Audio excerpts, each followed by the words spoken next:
eu não compreendo, pero não puedo hacer. É só estudar e ouvir as dicas que eu dou pra você. Confere suas respostas e faz tudo com calma. Manda bem na redação, faz do fundo da alma. Esse é o tópico frasal, ainda tem argumentação. E a resposta pra você eu deixei na conclusão. Se tá nervoso, se acalma pra mandar bem. E se liga nos vídeos que eu te preparo pro Enem.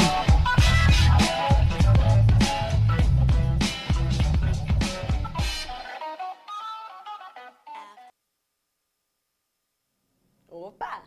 Estamos ao vivo? Estamos online? Opa! Fala, galera da Extensiva. Para quem já estava aqui, bem-vindo de volta. Para quem está chegando agora, vamos começar a nossa revisão de Biologia 2, tá? Já fizemos uma boa revisão de Biologia 1.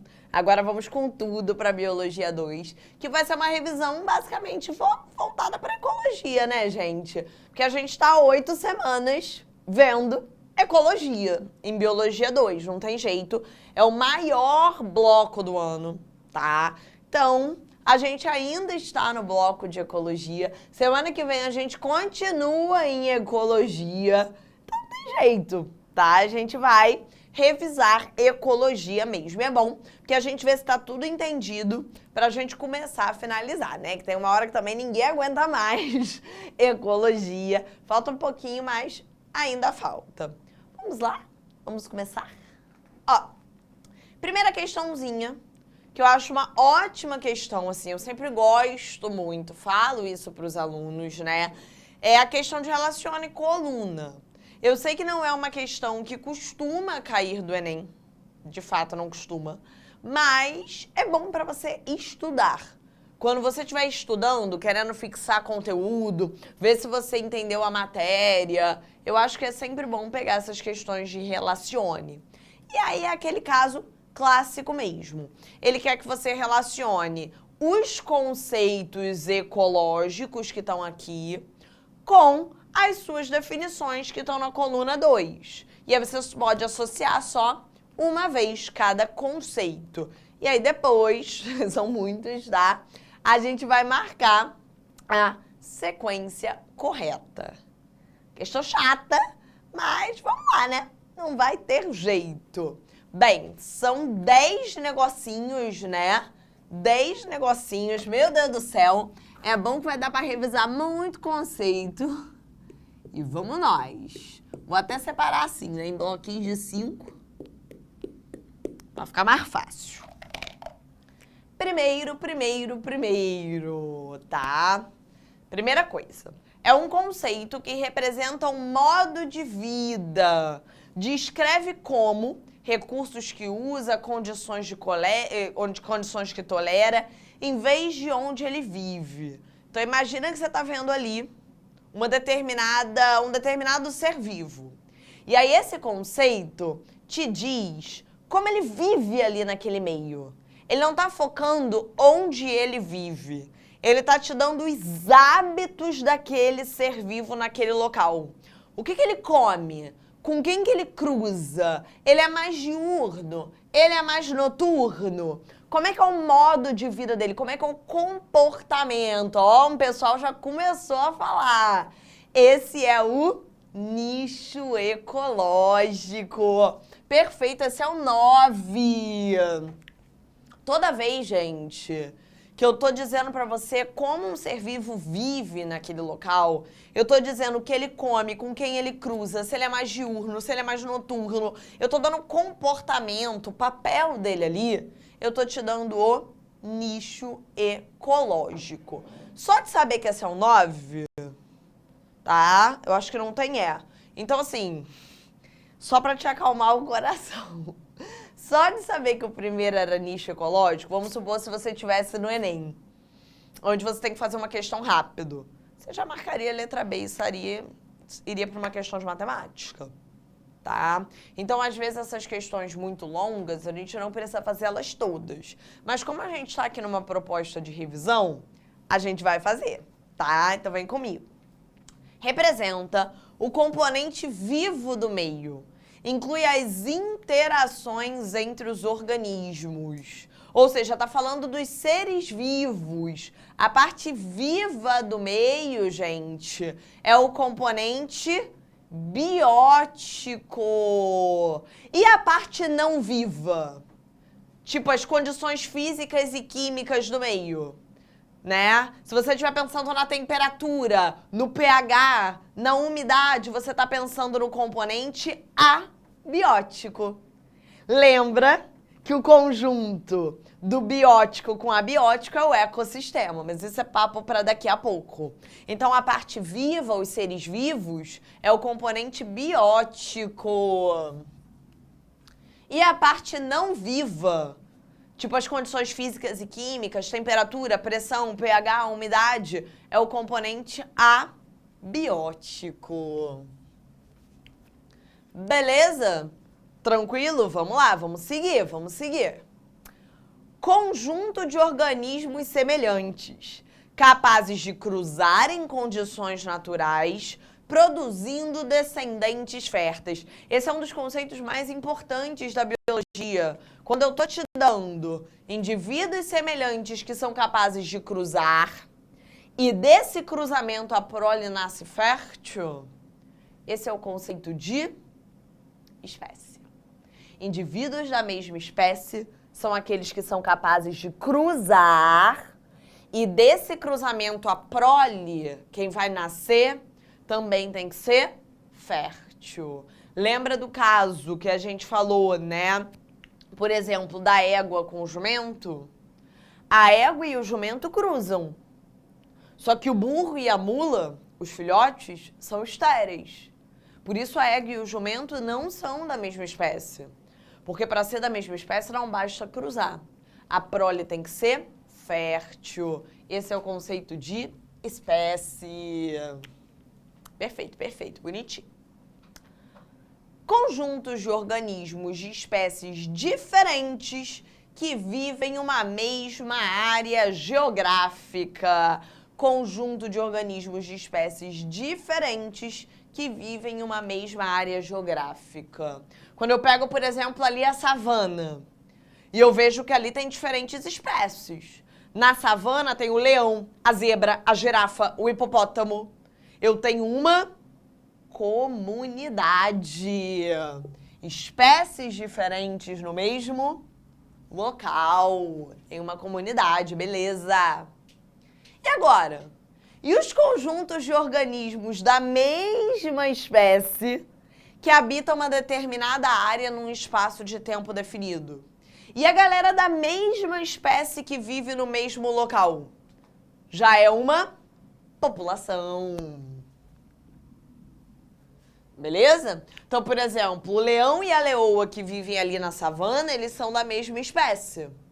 Quando você pensa no leão e na leoa que vive ali, deixa eu botar aqui pra baixo, né, pra não ocupar tanto espaço no quadro.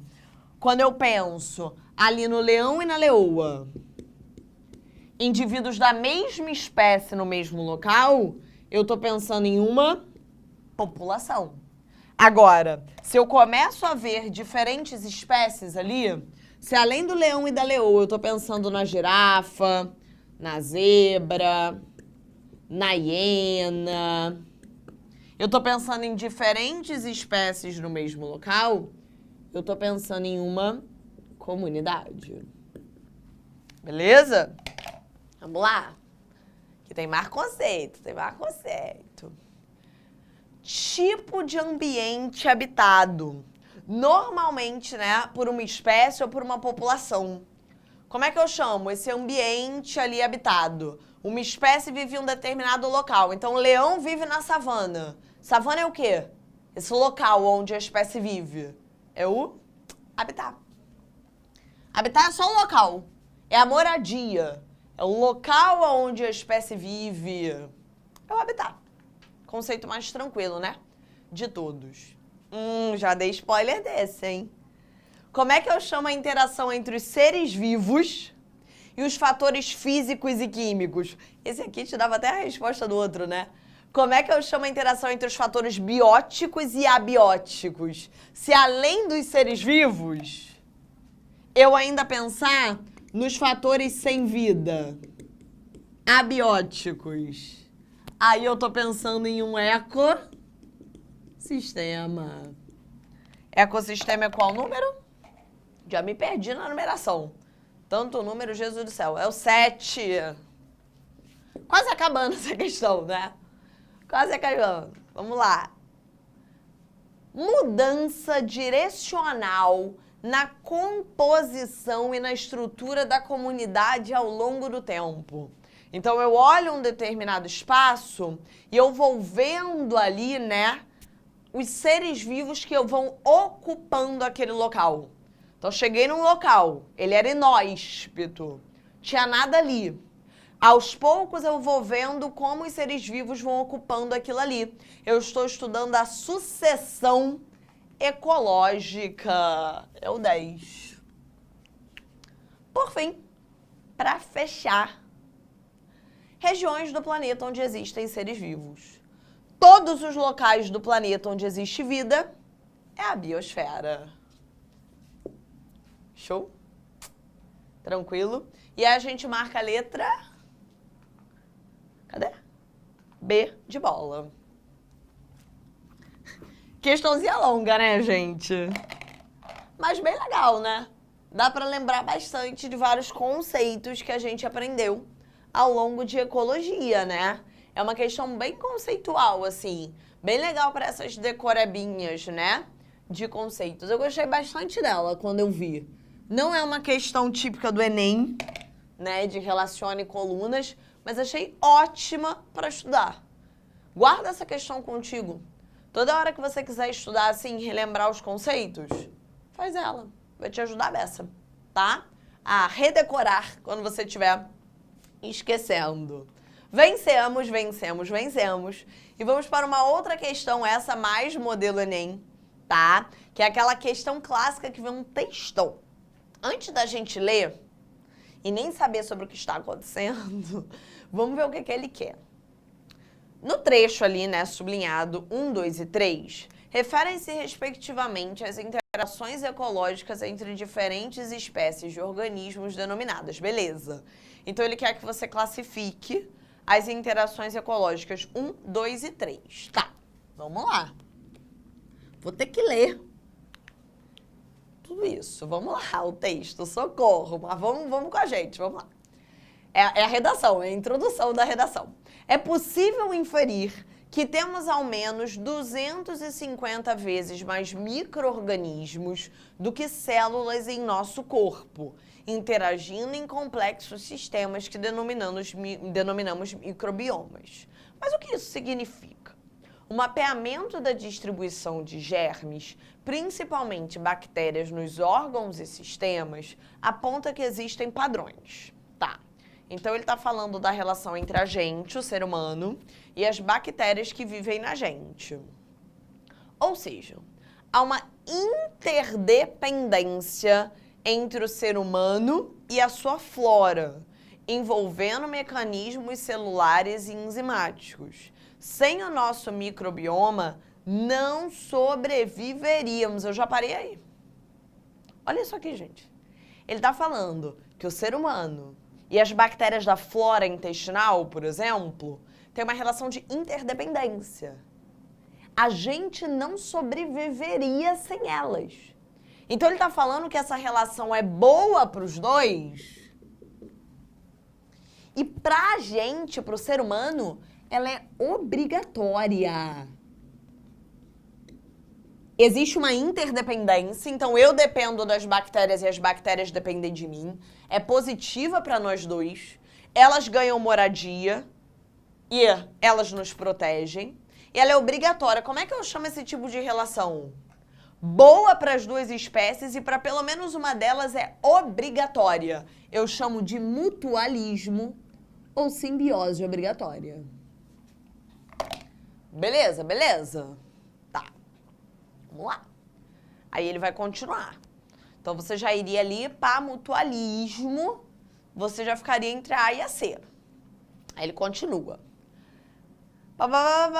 Nossa saúde pode ser afetada se houver um desequilíbrio desse microbioma conosco, pela contaminação de micro-organismos invasores que podem sobrepujar a nossa microbiota natural. Bonita essa palavra, né? Sobrepujar.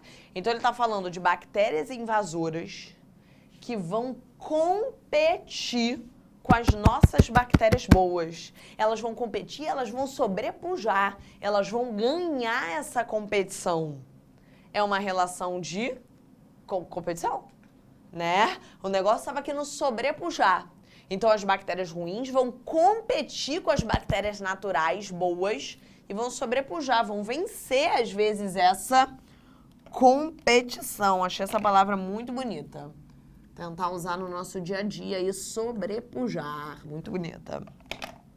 E, por fim, ele vai falar: estamos dando passos iniciais na descoberta desse impressionante ecossistema. Sabemos que algumas doenças estão relacionadas ao desequilíbrio nessa interação. Doença.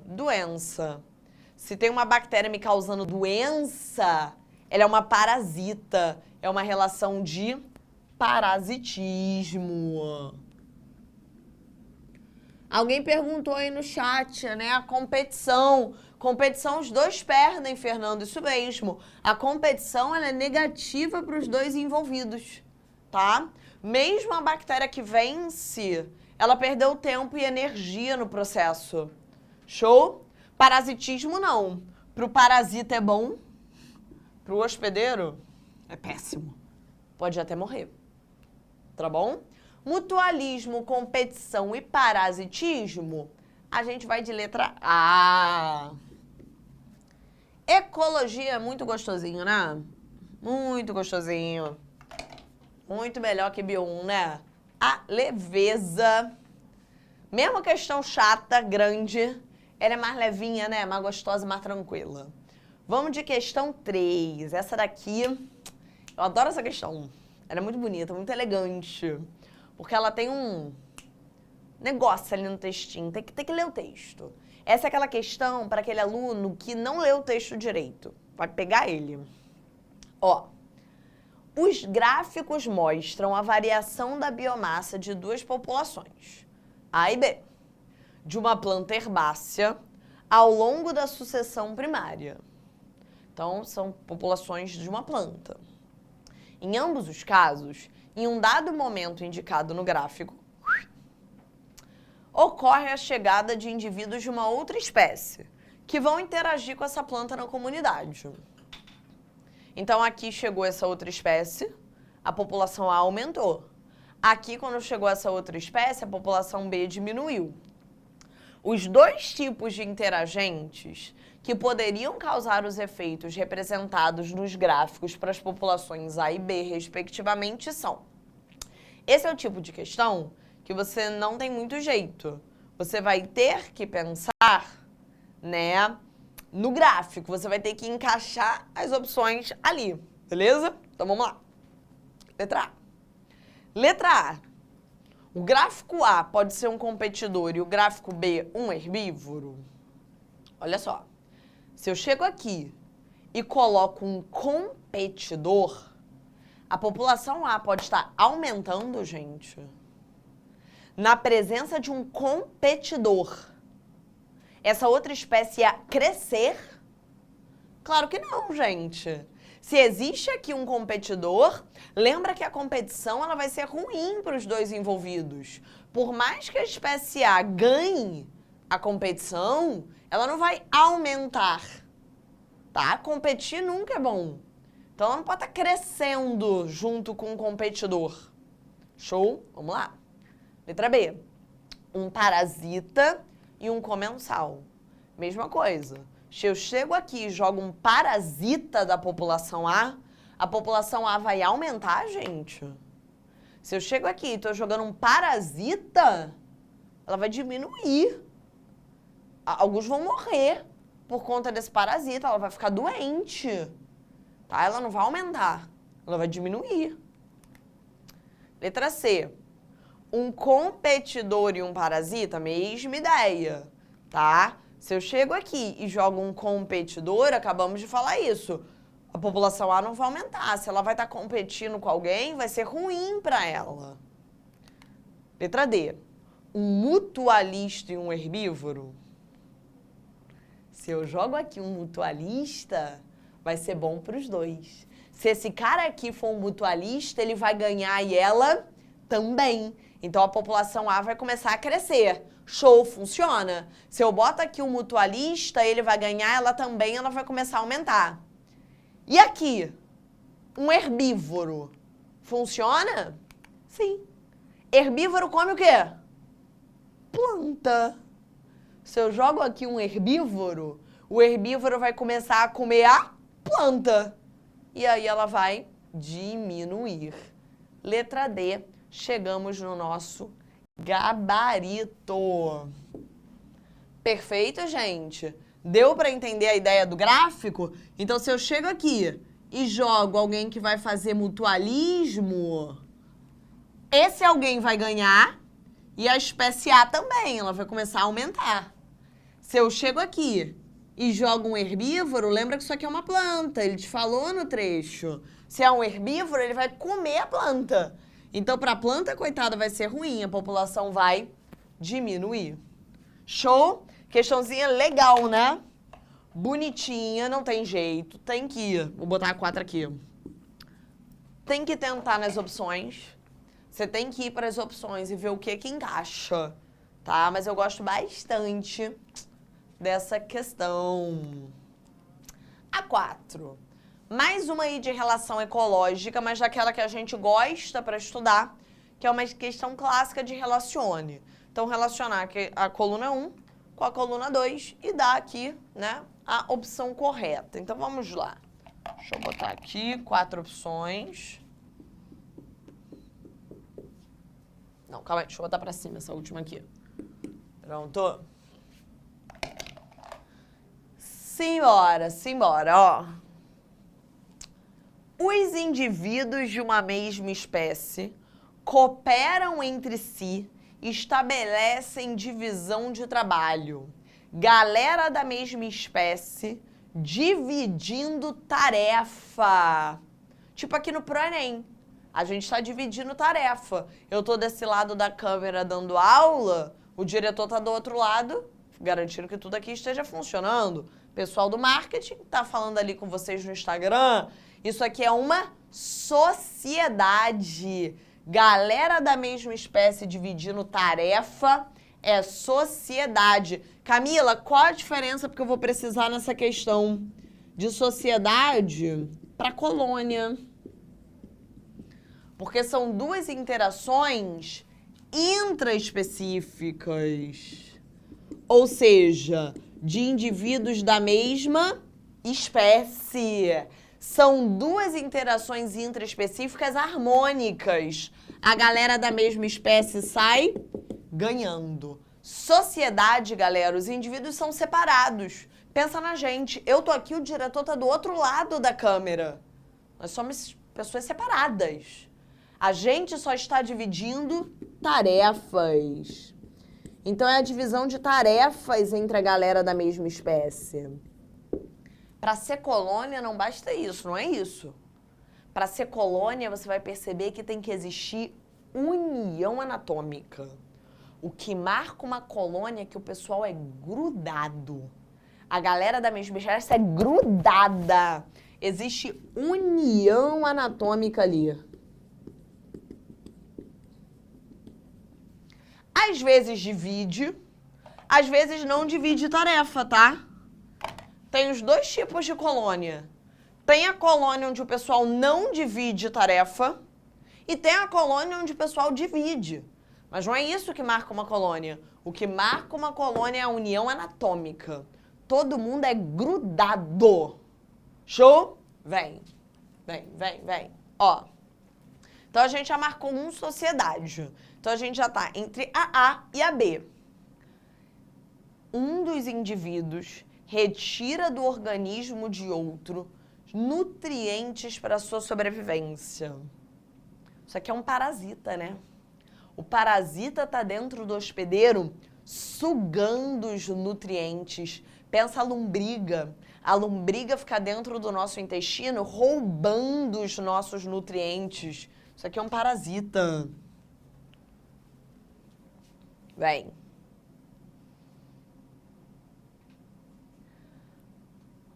indivíduo secreta substâncias que inibem ou impedem o desenvolvimento do outro. Como é que eu chamo essa relação? Que uma espécie impede o desenvolvimento da outra. Por exemplo, quando o fungo produz um antibiótico que mata uma bactéria.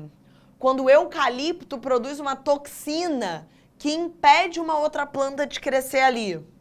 É um amensalismo. Isso aí, ó, o pessoal tá perguntando. Caravela portuguesa é um exemplo de colônia. São águas vivas grudadas. São águas vivas com união anatômica, tá? No caso da caravela portuguesa, tem divisão de tarefa. Mas não é isso que importa. Não é uma sociedade porque é mais do que dividir tarefa. O pessoal tá grudado mesmo, vivendo junto. Os indivíduos de uma mesma espécie vivem juntos e podem ou não apresentar divisão de trabalho. Isso é uma colônia. Show?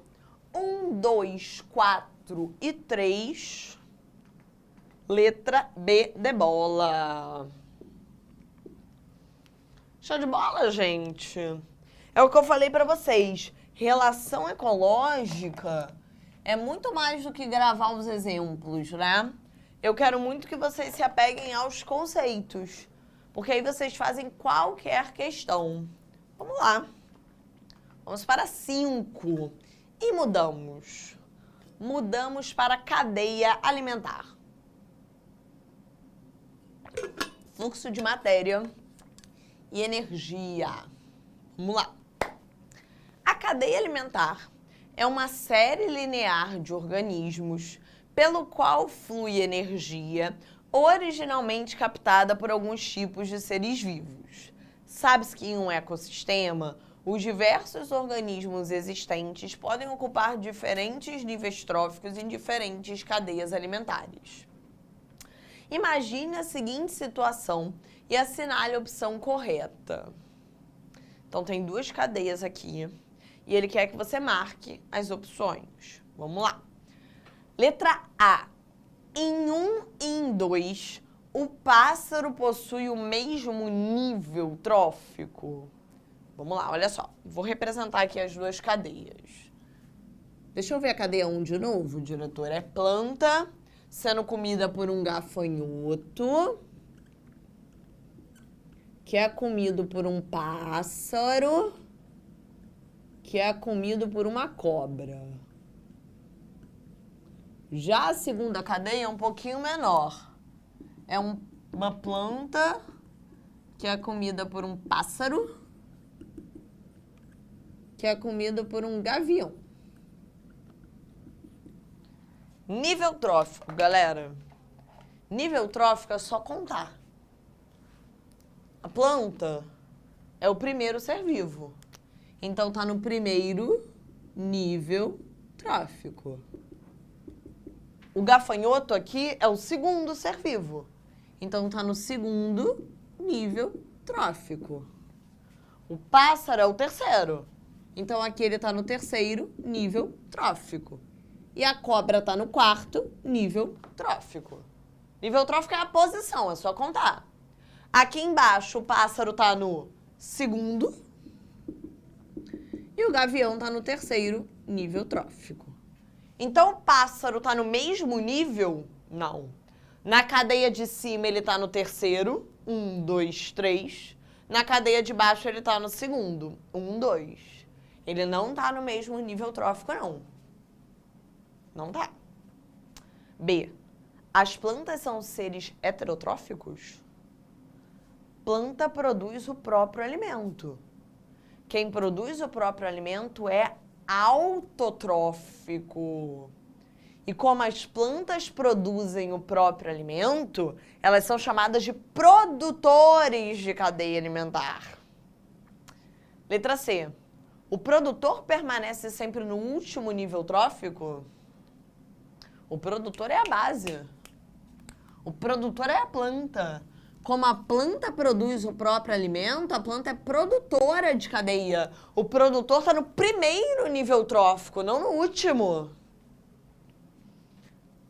As plantas são consideradas produtores. Perfeito. Planta é autotrófico. Planta produz o próprio alimento. Planta é produtora de cadeia. Tira um print desse quadro aí, que a gente já chegou aí na questão 5.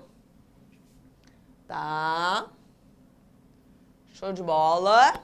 Vou apagar agora aqui. Vai lendo aí a 6. Já vai lendo aí essa imagem. Lendo a imagem não, né? Lendo a legenda da imagem. Vou pegar um pedacinho mais de quadro aqui. É uma imagem falando, né? Do rompimento ali da barragem, Brumadinho, né? Um acidente aí ambiental, tragédia ambiental, que vem até hoje sendo muito cobrado no vestibular, né? Por conta dos impactos no ambiente. Vamos lá, vamos ver o que essa questão 6 quer de nós. O rompimento da barragem da Vale em Brumadinho, na Grande BH, devastou uma área verde, né? Aí não saiu o número aqui, mas equivalente a não sei quantas vezes o Parque Municipal da capital mineira. Monitoramentos feitos por satélite pelo Instituto Brasileiro de Meio Ambiente e Recursos Naturais Renováveis, que é o IBAMA, aponta, né, que vários hectares de mata foram consumidos pela lama. Para que a floresta destruída seja totalmente recuperada, serão necessários pelo menos 100 anos. Então é um texto, já vai ficando ligado, ó, que está falando da recuperação dessa área. Então a lama destruiu a floresta. A floresta vai levar pelo menos 100 anos para se recuperar. Como é que eu chamo esse processo, gente? Como é que eu chamo isso? Quando eu tenho uma comunidade clímax que é destruída e ela se recupera, ela se reestabelece novamente. Essa é uma questão que está falando de sucessão ecológica secundária. Provavelmente essa é uma questão que vai falar de sucessão ecológica, mas só para lembrar que essa é a secundária. Para ser sucessão primária, a área tinha que ser inóspita, lembra? Tinha que ser uma área nunca antes habitada, por exemplo. Não é o caso.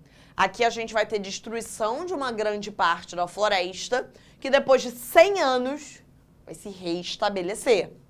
Tá bom? Vamos lá. Vamos entender. É uma questão de sucessão.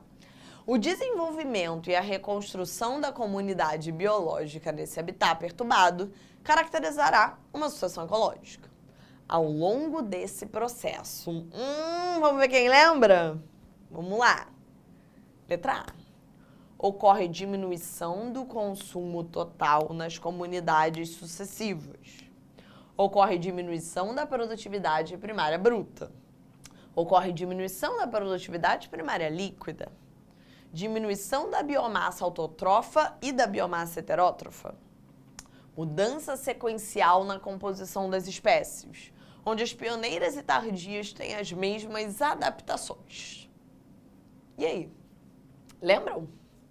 Como é que era o gráfico de sucessão ecológica? Galera, ao longo do processo de sucessão, o número de seres vivos aumenta, lembra?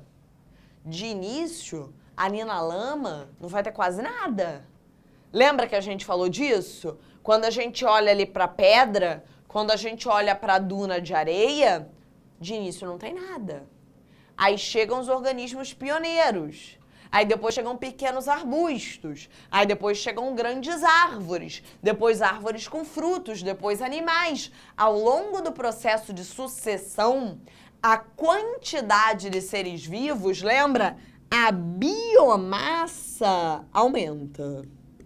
Sempre. Sempre. Ao longo do processo de sucessão, a biomassa vai aumentar. A quantidade de seres vivos vai aumentar. De início só vai ter lama. Depois, com o passar do tempo, vão chegar plantas, plantas maiores, animais. Beleza? Não só a quantidade, mas também a diversidade. De início só vai ter lama. Depois vão chegar plantas menores. Depois plantas maiores. Plantas com frutos. Animais. Então, ao longo do tempo, a diversidade de seres vivos também aumenta. Então, só lembrando disso, você já descarta a D e a E. A biomassa não diminui. Ao longo desse processo de sucessão, a biomassa, a quantidade de seres vivos aumenta. E a diversidade também. As espécies do início e as espécies do final não são iguais, tá? A diversidade vai aumentando. Então, já descartei a D e a E. Vamos lá. Ao longo do processo de sucessão, vão chegando mais plantas. Quanto mais plantas, mais glicose e oxigênio elas produzem. A glicose e oxigênio produzidas pelas plantas, a gente chama de produtividade primária bruta. Então, ao longo do processo de sucessão, a gente viu que tem mais planta. Então, tem mais planta produzindo glicose e oxigênio. Então, a produtividade primária bruta, a quantidade de glicose e de oxigênio produzidos pelas plantas aumenta. Se tem mais planta, tem mais glicose e oxigênio sendo produzidos por ela. Então, a ppb aumenta. Beleza? Agora, tem mais planta também consumindo. Tem animal consumindo. Como o consumo também aumenta, o que vai sobrar, a produtividade primária líquida, o que sobra depois do consumo, tende a zero. Falamos disso na aula de sucessão. E aí a gente sabe que aquela comunidade chegou no clímax, chegou no último estágio de sucessão. Quando a PPL tende a zero, quando a produtividade primária líquida, quando o que sobra tende a zero, chegou no clímax. Lembra que a gente falou, gente, que a Amazônia não era o pulmão do mundo? A Amazônia é uma comunidade clímax. Camila, tem muita planta na Amazônia. Tem muita planta produzindo glicose e oxigênio. Tem. A ppb da Amazônia é altíssima. Tem muita planta produzindo oxigênio na Amazônia. Mas também tem muita planta e animal consumindo.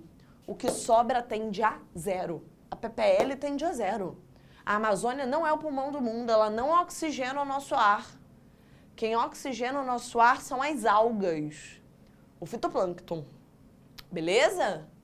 Tranquilo? Então, ó, o consumo aumenta. O consumo aumenta. E por isso a produtividade primária líquida, a PPL, tende a zero. É ela que diminui. Letra C. Caraca, hein? Questão bonita para lembrar de sucessão, hein? Tema super importante. Deu para lembrar, gente? É claro que assim, resumir toda a aula de sucessão aqui em uma questão, gente, 5 minutos. A gente teve uma aula de 45 sobre isso. Mas deu para lembrar desse gráfico aqui? Por isso que essas aulas de revisão são tão importantes, né? Pra gente lembrar também do que a gente viu. Tranquilo? Então lembra, ao longo da sucessão, a quantidade de indivíduos aumenta, então a biomassa aumenta e a diversidade de indivíduos também, tá? Você vai ter mais gente ali. Então você tem mais gente consumindo, o consumo aumenta. E é por isso, mesmo tendo muita planta produzindo glicose e oxigênio, o que sobra tende a zero. Show? Dá pra fazer mais umazinha. Ou umas duas. Eu vou fazer o seguinte. Como a gente não vai conseguir fazer todas, eu vou pular essa outra de sucessão. Vou fazer umazinha de bioma, pode ser? Pra gente conseguir pegar tudo. É um bioma formado por uma vegetação rasteira com árvores de porte médio amplamente dispersas. Então, árvores de porte médio, meio arbustos. A temperatura é relativamente alta ao longo dos meses e as estações do ano são reguladas pelas precipitações. O solo é pobre em minerais essenciais e frequentemente rico em alumínio. Putz, alumínio. Solo tóxico para muitas espécies de plantas. Que bioma é esse? Já vou começar isso. Que bioma é esse? Solo rico em alumínio. Solo tóxico, eu não quero nem que você pense. Solo rico em alumínio, solo tóxico é tipo de cerrado, gente. Cerrado. Solo rico em alumínio. Cerrado, solo tóxico. Além disso, tem que lembrar das outras características do cerrado, hein? O cerrado também é um bioma que pega fogo, lembra? O cerrado tem uma época de queimada natural. Para sobreviver a esse fogo, os troncos têm casca grossa.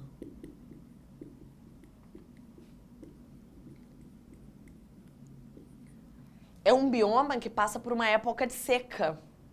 As plantas do cerrado enfrentam uma época de seca. Então, elas têm raízes profundas. Deixa eu apagar essa aqui para eu conseguir pegar essa partezinha. Tem raízes profundas. Para pegar água lá do lençol freático. A folha tem tipo um desodorante para transpirar menos. A folha é recoberta com cera. Lembram disso? Outra característica do cerrado é que além das plantas serem baixas, elas têm os galhos retorcidos. Joga na questão, diretor. Pra gente fechar, qual uma outra característica do bioma? E aí? Transbordamento periódico de rio, alta umidade relativa do ar, plantas adaptadas à variação de maré, subsolo compacto e seco ou espécies de plantas adaptadas ao fogo. Fogo. Olha o tronco aqui com casca grossa. O cerrado pega fogo espontaneamente, são queimadas naturais por causa da tempestade de raio. Marquei aqui letra E. Plantas adaptadas ao fogo. Beleza? Lembra, galera, que Cerrado e Mata Atlântica, vai printando aí. Cerrado e Mata Atlântica são 2 hotspots do Brasil, tá? Vai ter uma questão aqui, ó. Joga pra cá, diretor. Sobre isso. Hotspots, já faço mais uma rapidinho. Hotspots, biomas com alta biodiversidade e intensamente destruídos. Aqui no Brasil, Mata Atlântica e Cerrado. Tranquilo, galera? Façam as outras questõezinhas aí, sobraram mais 3 de bioma. Espero que vocês tenham gostado da revisão, tá? Um grande beijo, até semana que vem com mais ecologia e tchau! Assista nossas aulas a hora que você quiser. Vem com o Pro, o cursinho online que mais aprova no Enem. Assine em proenem.com.br.